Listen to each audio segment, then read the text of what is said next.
Boom! Yes! Guess what we got? You know what we got, because you just seen me bring it in the bloody door, didn't you? It's a Rotavator.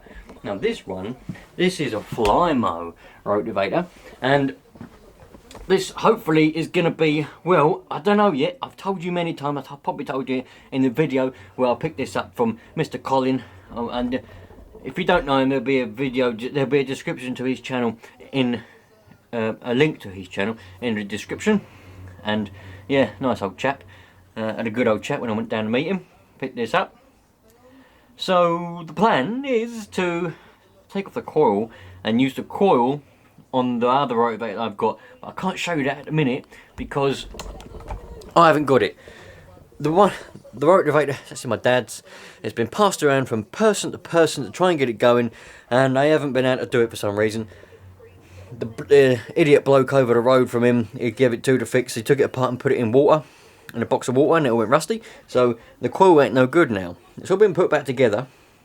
Hopefully when I get it back, the plan is because the other person who he gave it to fix, he lost all the bolts apparently. He lost bolts for holding the handles on and everything. He lost all the bolts. It didn't have this anyway, but now we've got a cover, so I can put that on it. And it's just, I've got, this is complete. This is all complete, apart from the bolt to hold the air filter on. It's all complete. I don't think there's anything missing, apart from I think there's meant to be a cover on there. I'm trying to think now. I think there's meant to be, but it's even got the R clips to hold the wheels on. I haven't got those for my one, our one. Haven't got those, and also the one I've got burns oil if you tip it to the side. So if I can get it running, I might nick some parts off of this, valves, piston rings, whatever. But the trouble with this one is, it's a bit jammed up. It's seized up. Now Colin said, when I got it off of him, he said, what happened was, it's been sitting outside for a while, and they took off the air filter and left it off. He reckons that the water's run down through the carb, gone into the cylinder, and that's why it's hydrolocked. It's hydrolocked now. It's not seized, it's hydrolocked. It may well be. I ain't looked into it. He says he ain't looked into it. So what I'm going to do, just for a bit of fun, because I haven't got the other Rotavator yet, and what I want to do is I want to try and get this one to turn over so that I can pull it and see whether we've actually got a spark. See whether that coil was any good. I might have to take things apart and clean some dirt out perhaps, I don't know yet. But if we can get spark on this one, I know the coil was good, I can put this good coil on my other Rotavator, and then we're away. But if I can get it to turn over and we've got spark, while I'm at it, I want to see if it's going to start. That'd be fun, wouldn't it? See if this one will start up. If this one starts, I'll have another working one, and I can just, well, I know it's a working one then, don't I? I know it's a good engine, you know, so I could use the engine for spare parts for the other one, you know. And give it all give the other one a bit of a paint up, give it a proper restoration job. Anyway, let's get cracking. First thing I'm going to do is pull out the spark plug and see if we've actually got any water in there. If there's no water in there, I'll drop down loads of oil. Might drop some penetrating fluid in there as well, I don't know yet. Either penetrating fluid or just engine oil, one or the other.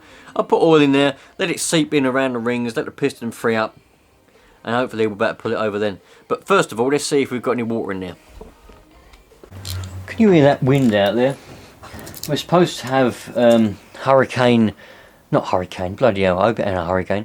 We're supposed to have Storm Hannah coming at us at the moment.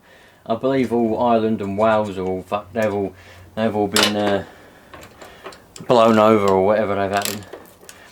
This is what happens when you lend people your tools, yeah? I lent someone this spanner a few years back, this ratchet, sorry, a few years back now, and they put too much load on it. And what happened was all the, I presume it's ball bearings inside. Anyway, the mechanism inside ain't no good anymore really. Sometimes it catches, sometimes it don't. Like, it's gonna be alright now because there's not a lot of load on there. But you see, you might do it when I'm trying to undo this.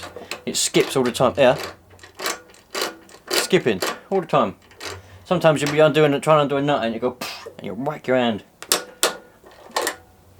I can't even get enough to undo that. There we go. The penetrating fluid got in there. I can get that out there now. Well, it doesn't look rusty in there.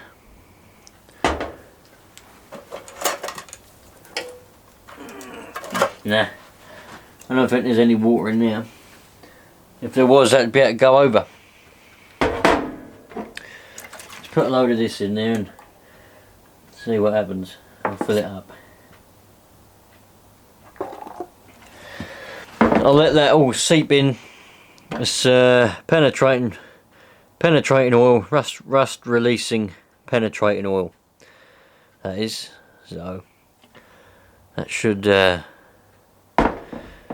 seep in around the rings and piston and let it open up.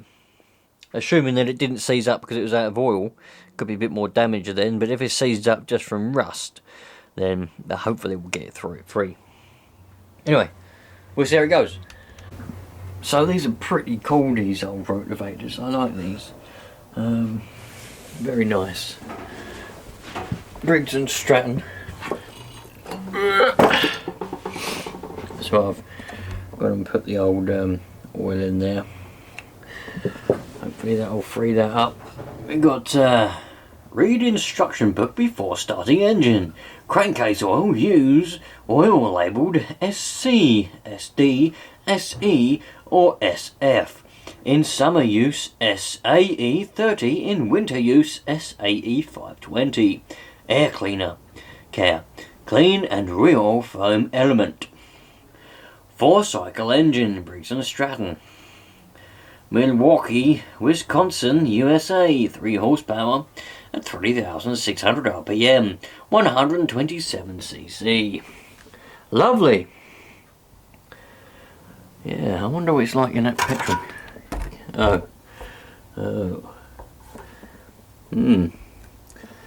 I reckon that's a bit off of it, isn't it?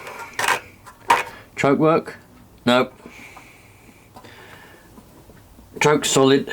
That's all. Right, what I might do then, while I'm waiting for that to free up, piston, I might take the carb off and give that a bit of an oil.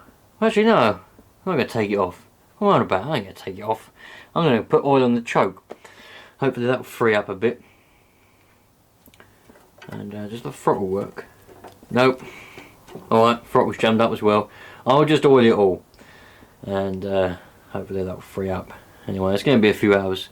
So we'll come back in a few hours after it's all penetrated in and see what happens! Woohoo! A true fact actually about these is that these particular ones are about 40 years old now, getting on thereabouts. They were originally designed lady garden brushes before ladies decided to use lady garden mowers. They'd use a lady garden brush, as you see here. Right, we'll be picking up on this in a couple of days. I've filled that up with oil there, right up to the top. That way, when I come back to it, if the oil's gone down, I know that it has been seeping round the piston past the rings and should free it up. If the oil stays where it is, don't go nowhere, then it probably ain't done a lot. But the engine, it does turn. I took the pull start off because I didn't want to snap the pull start and risk breaking it, because it's still a good spare part if I can't get this engine running. So I've got a spare pull start there. So I got my breaker bar and put a socket on it. It's a 22mm. That goes on there, lovely. And yeah, just put gentle pressure on it to start, and it went and made a crunchy noise. And I thought, so it is gonna move. And then you know what it's like, the temptation. I was like, I probably should leave it there. Let the oil soak in. But the temptation got too much, so I tried to turn it a bit more, and it turned a bit more, and then it went completely solid. So I've left it now, hopefully, and I've just sprayed all that with WD-40 all along there, the magnets and everything on the flywheel, just to oil it up, to try and stop some of the rust. It's a bit late, but I've oiled it anyway. Sprayed all that with oil, put engine oil on it, freed the throttle up. It's still a bit stiff. I'm going to leave it to soak overnight with more oil on it. I've freed the choke up as well. The choke goes in and out there now. Lovely. That works brilliantly now. It's a bit stiff, but you don't want it to be too loose because it starts vibrating out like that as it's running, see? It's going to be quite stiff. So that's as far. We're probably going to catch up with this in a few days after I've let the oil seep around the piston and all that. But like I said anyway, the whole reason why I wanted this is purely for that coil there. That's the one and only reason, really. So even if the engine ain't no good and I can't unseize it, not the end of the world. I'll take that coil off and put it on my good working engine. Sweet. Properly quite excited though to see if it will actually, because really, if it will free up and it will turn over and we've got a spark, it'll run. I may have to clean the carb out, it may be blocked, but you lot know me, I ain't going to take it off.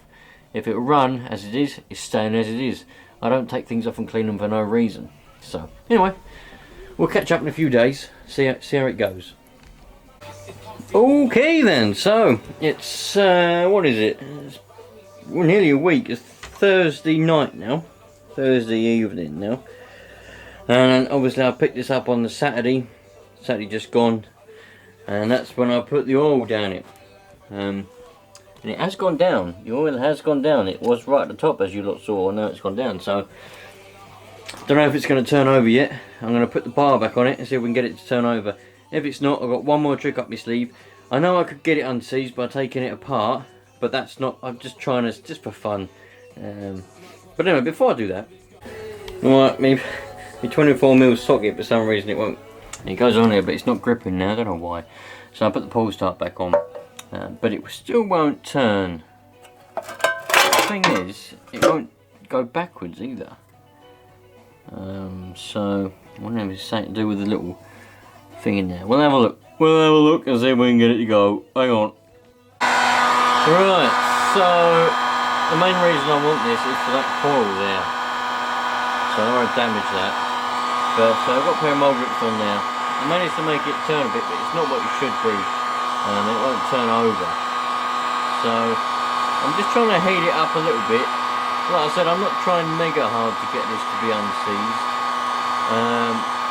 But you know, it's just for fun, because I haven't got the other Rotavator here at the minute. So just for fun, if I can get this unseized, I should be able to get it to start. You know, just to see what, if I can, for fun. If I took it apart, took the head off and everything, I could unseize it, and then I would start it if I was really trying. But I'm not going to try that hard. So I'm just putting a bit of heat into it, and the reason I'm putting a bit of heat into it, for those of you that probably aren't quite sure, is when things get hot, when an engine gets hot, when anything gets hot, it'll expand. So the thinking is, the way that it works is, the cylinder should expand away from the piston, and it should unseize it. Well, you know, it should make it easier anyway, and it may unseize it completely. So I'm just putting a bit of heat into it, all around it, all sides, getting it nice and hot. And then I'll gently, remember there's still oil in that cylinder, and then I'll gently try and rock it and try and get it loose. And you never know, it might work. So we'll get back in a minute when I've got it nice and hot, really hot, as hot as I can get it. And yeah, we'll come back to it. It smells like burning leaves and cobwebs. Love it. Woohoo! No, I don't want to budge, and I'm not sure whether it's actually the piston that's seized actually, or if it's that flywheel maybe. I'm not sure. I can't get the flywheel to move. Well, obviously, if the flywheel moved, the piston would move. But you know, it could be anything what's seized in there.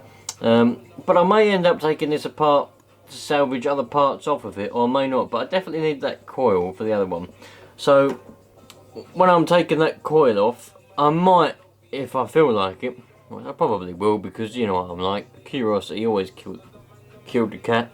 I might try and get that flywheel off and see what's happened behind there, and I may take the head off, because obviously you've got valves and things in there as well, but I may take the head off and just see if I can unseize it. And you never know, I might, if that coil works and I put it on my other rotavator, and that runs fine, I might nick it off that other one, put it back on here if I can unseize it, and see if I can get this to run. Do you know what I mean? Just for fun, but we'll see how that goes. But it was worth a try, I suppose, just for a bit of fun, see if we can unseize it. I'll put a bit more oil down in there. It might soak in, but it's been nearly a week, and it ain't soaked in. Well, it has soaked in, but it ain't really done a lot. But then again, like I said, it might not be that that's done, so it might not be that that's seized. It could be flywheel bearing or something, could be seized, crank bearings, anything could be seized in there. Don't know yet. Right, that's where I'm going to leave it till I get the other rotavator here. And then once I get the other rotavator here, that's when I'll start taking the coil off and putting it on the other one. And we'll try and make one good one, at least one good one. So I got this rotavator, this one here, from Mr. Colin Ketley, from Colin Ketley Motorsport. A lovely old chap, really nice old chap he is. I went over there to pick this up, and ended up going and seeing all these little garage and everything where he makes his videos, and where he repairs, because he repairs mowers and things for a living, and generators and stuff like that. Lawnmowers, generators, trimmers, things like that. And I think he's trying to build some mud mowers, like racing mowers. It's a bit of a slow progress, but he's making, you know, what he's got there is good. So that was good fun. Thank you very much there, dude. Really appreciate it. Made me a nice coffee, sit down and had a good chat. Turns out that he knows, he was in the same sort of industry as what I'm in now. And he knew Prior and, you know, Priors and all that, and all the companies that I worked for in the past. So yeah, it was a good old chat. So I'm going to put a link, if I will remember, because I always say I'm going to put a link in the description, and I forget. And it's only when people say, there's no link in the description, I'm like, oh yeah, forgot. I will put a link to his channel in the description to this video. Go and check it out, because me and him, we're planning, because he likes these sort of abandoned videos I do when I go around. A lot of people do it better than me, I just walk around. But just finding abandoned places to have a look at and film. And he likes that. Got a bit of a red eye, look. And he likes that. So, we're planning on, he reckons there's some stuff around up where he lives. So the plan is to go and have a bit of an exploration, like a bit of a double exploration kind of thing. So go and have a look at his channel, and then hopefully you'll get a video of each thing. That'd be quite fun, wouldn't it? You see it from different perspectives. My perspective, my my video of that abandoned building, and then you get his one on his channel. That'd be quite strange, wouldn't it? To see different things. Anyway, have a look, and I'll see you on the next one, dudes. As soon as this other rotavator gets here, because at the minute it's somewhere else, and I need to go and get it. And then we'll start doing a bit of rotavator repairs. Sweet! Probably loving it.